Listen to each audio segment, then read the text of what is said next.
Hello, this is the beautiful white Kitchenaid classic that my grandma gave me, I think about 7 years ago now, was when I was moving out of my parents' house for the first time.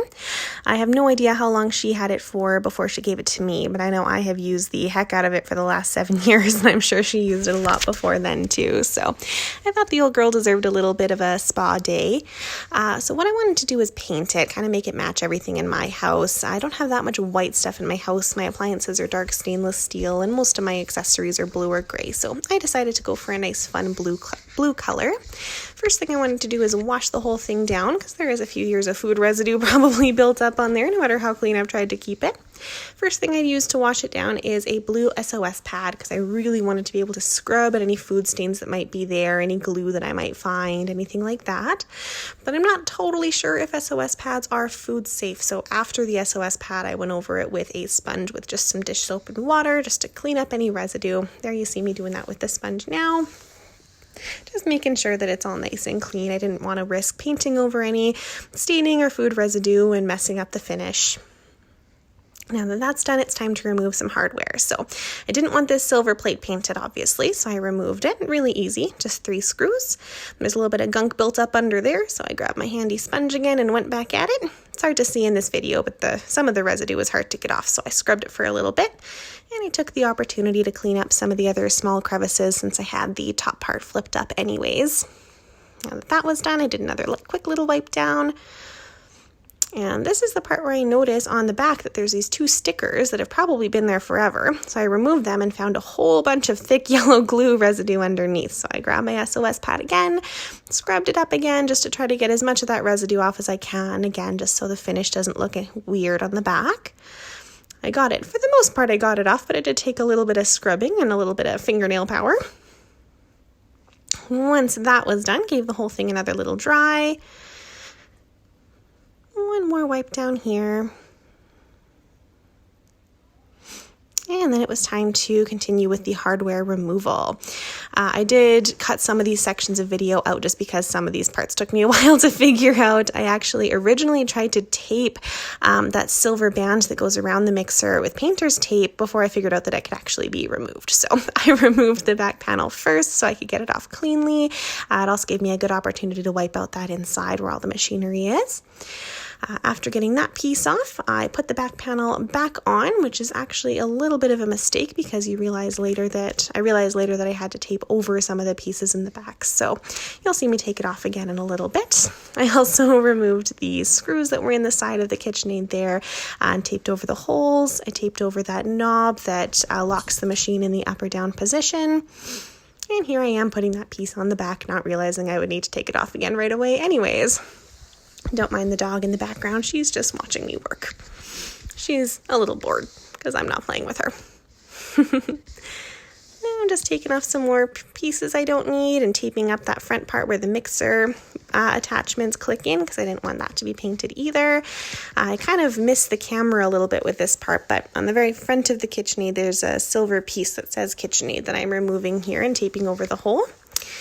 Now I'm taping over some of the screws and just using an X-Acto knife to get any excess tape off so it's only the screws that are covered. That way I can paint neatly around them. Same thing on the other side there. And this is the part that I realized that I need to remove that back panel again because there are these 2 vent areas where air can get in, and I really didn't want to end up spraying a bunch of paint into that little machine part in the back there. So taped up those 2 spots and put it back on with a little bit of difficulty. Got that screw back in there. And then last was just to tape over that tiny screw that holds that plate in place. And I wanted to just X-Acto knife the excess tape off that as well, make everything as neat as I could. Last was the cord. I didn't want to take the whole cord, so what I did was I just taped up the first 18 inches or so that would potentially get on the counter while I was painting, and I was just really careful to keep the rest of the cord out of the way while I did my work. Now I'm just going to give the counter a quick little wipe down, make sure that there's no moisture or anything, and I cover over my work area with some paper towel because I want to protect the counter. I'm not actually too worried about getting paint on the counter because it's sealed and really easy to clean, but I wanted to be a little more safe than sorry, so I just put a bunch of paper towels down. And now it is time to start painting. So the paint spray that I chose is from Rust-Oleum. It's a light blue. You see me putting the first coat on here. Tried to get it as even as I could, but it's my first time doing it, so the first coat wasn't perfect. Made sure I got in all those little crevices as well. Missed a little bit on the front here, but I got back to it pretty quick. There we go.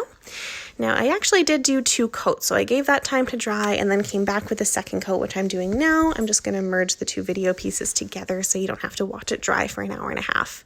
So this is the second coat of blue going on. I'm just kind of getting all those areas I might have missed the first time, or it might have been a little lighter.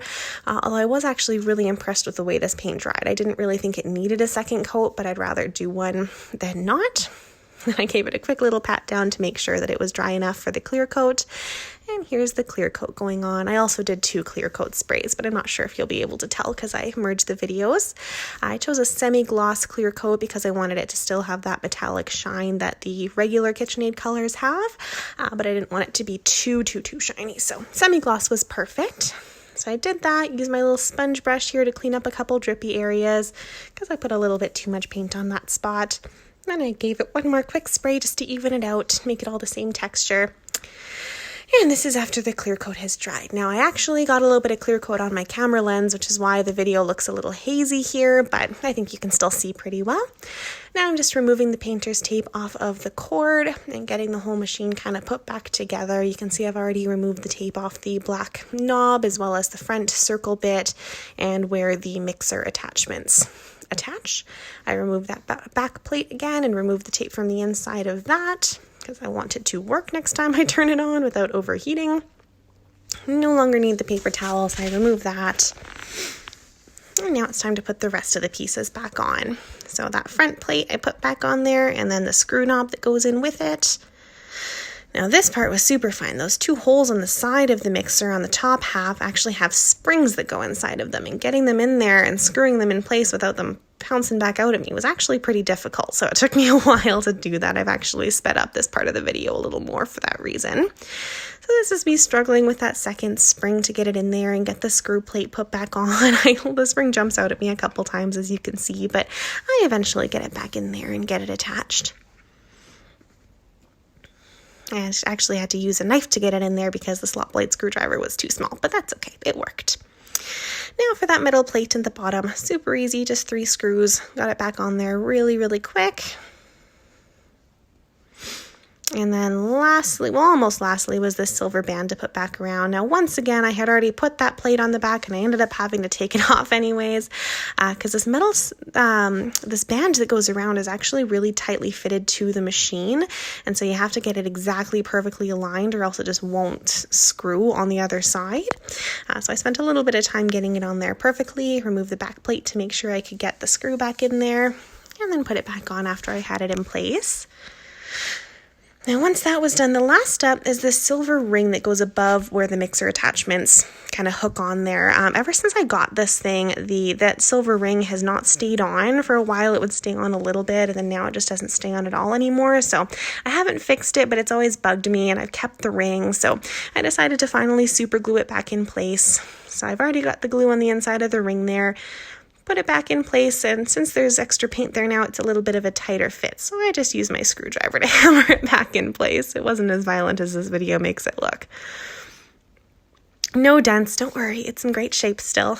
It just made the camera shake when I was bouncing it around. Put the bowl in there for posterity, and this is the final product. I brightened up this picture a bit so you can see how it looks without the haze from the clear coat.